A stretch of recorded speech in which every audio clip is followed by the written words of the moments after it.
अस्सलाम वालेकुम दोस्तों, जी तो अॼु असांजो टॉपिक आहे लॉज ऑफ एक्सपोनेंट मैथ जे बुक में मैथमेटिक्स में। दोस्तों जी तव्हांखे मूं पढ़ायो हो त एक्सपोनेंट आहे छा। एक्सपोनेंट असीं चवंदा आहियूं सग के या पावर के कंहिं बि बेस जे मथां जेको मौजूदु हूंदो आहे, हिन खे असां इंडेक्स बि चवंदा आहियूं। एक्सपोनेंट पावर इंडेक्स साॻी ॻाल्हि आहे, हिन में तव्हांखे मुंझण जी काई बि ज़रूरत न आहे। हाणे मसलन जीअं 4 पावर 3, हाणे 4 पावर 3 हे हिन जो जेको आहे न बेस आहे, हे हिन जो एक्सपोनेंट पावर इंडेक्स चई था सघो। ऐं बराबरि छा हिन थींदो, हलो तो दोस्तों त माना हाणे जेको सो असां हे बेस जेको पावर जो मतिलबु छा हूंदो आहे त जेको बेस आहे उहो पाण में ओतिरा चकर मल्टीप्लाई थियल आहे, इहा हिन जी सघ आहे, ताक़त आहे इहा। हाणे 4 मल्टीप्लाई 4 मल्टीप्लाई 4 इहो पाण सां 4 चकर 3 चकर मल्टीप्लाई थियल आहे। जीअं 4 चौक 16 4 16 32, 4 चौक 4 16 64।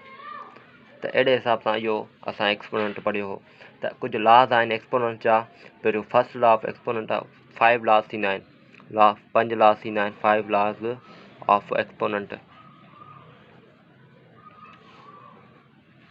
दोस्तों पहिरियों जेको थींदो आहे उहो थींदो आहे law of product of power. Law of product of power. ऐं ॿियो जेको लॉ थींदो आहे उहो थींदो आहे law of power of product. Law of power of product. दोस्तों टियों जेको थींदो आहे उहो थींदो आहे law of power of power. Power of power. ऐं जेको चौथों थींदो आहे उहो थींदो आहे law of quotient of powers. Law of quotient of power. ऐं जेको पंजो थींदो आहे उहो law of power of quotient. Power of quotient.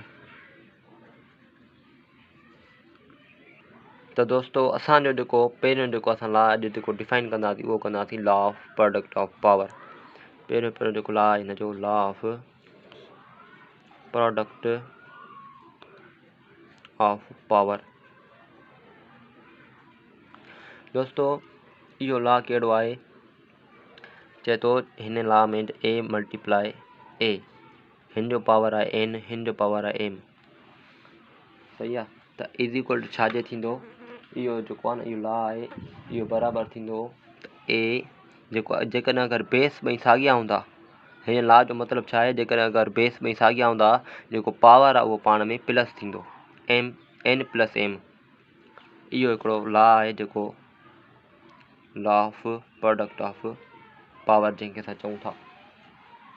त अहिड़े हिसाब सां मसलन हाणे जेको सो आहे अगरि 5 2 मल्टीप्लाई 5 4 आहे, हाणे हे कीअं थींदो, हे हीअं थींदो, छो जो हिन में बेस त साॻियो आहे न, 5 ॿिन्हिनि जो बेस साॻियो आहे। हाणे छा कंदासीं, 5 हे पावर पाण में प्लस थींदा, 2 plus 4, 2 plus 4 is equal to घणो थींदो 5 पावर 6। त अहिड़े हिसाब सां 5 multiply 5 multiply 5 multiply 5 multiply 5 multiply 5 इहो पाण सां 6 चकर मल्टीप्लाई थींदो। त अहिड़े हिसाब सां वरी अगरि जे तव्हांखे अगरि जे माइनस में बेस मिले मल्टीप्लाई -3, अगरि जे हिते 4 आहे हिते 2 आहे, त हाणे छा कंदव तव्हां, त बि इन जो को बि इशू न आहे। अगरि माइनस में हुजे त बि खैर आहे, को मसइलो न आहे, बेस साॻियो आहे, इहो पाण में छा थींदो, बेस साॻियो रखी 4 ऐं जेको पावर हूंदो पाण में प्लस थींदा। त इज इक्वल छा थींदो -3 पावर 6।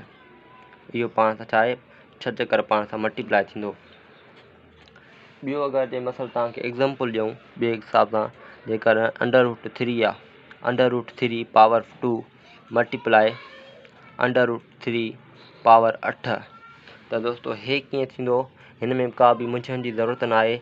अगरि जे अंडर रूट अचे त बि खैर आहे, उहो त बेस त साॻियो ई आहे न। √3 लिखी तव्हां छा कंदो, तव्हांखे असुलु करिणो छा आहे, पावर जेके आहिनि उन सां पाण में प्लस करणा आहिनि।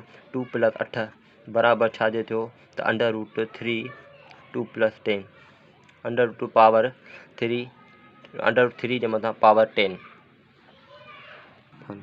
अगरि जे दोस्तो हे 3/5 आहे, पावर आहे 6 मल्टीप्लाई 3/5 आहे, डेनोमीटर ऐं न्यूमरेटर में अचे जवाबु, त बि तव्हांखे सिर्फ़ु रुॻो उन जा पावर पाण में प्लस करणा आहिनि। बेस त साॻो ई आहे, बेस तव्हांखे साॻो ई रखिणो पवंदो। बेस साॻो रखी उन जे मथां 6 + 7 = 3/5 बेस साॻो रखंदव त इहो जेको सो बराबरि थींदो 13 जे। 13 चकर पाण में मल्टीप्लाई थींदो 3/5 पावर इन जो 13। इन में तव्हांखे मुझण जी काई ज़रूरत न आहे दोस्तो। अगरि जेकॾहिं 3 4 पावर 7 मल्टीप्लाई 3 6 पावर 4 मल्टीप्लाई हे अथव 4 हे 3 पावर 4 पावर 10 3/4 पावर 10। त बि हिन खे तव्हां कीअं कंदो, को इशू ई न आहे, को मसइलो ई न आहे।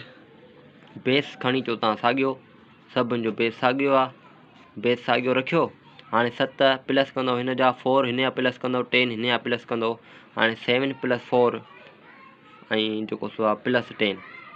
हाणे जेको जवाबु आयो उहो लिखंदव तव्हां हिते 3/4 बराबरि छाजे थियो वञी, इहो बराबरि थियो वञी 21 जे।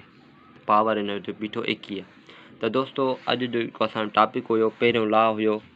असां अॼु पहिरियों लॉस जे बारे में ॻाल्हायो।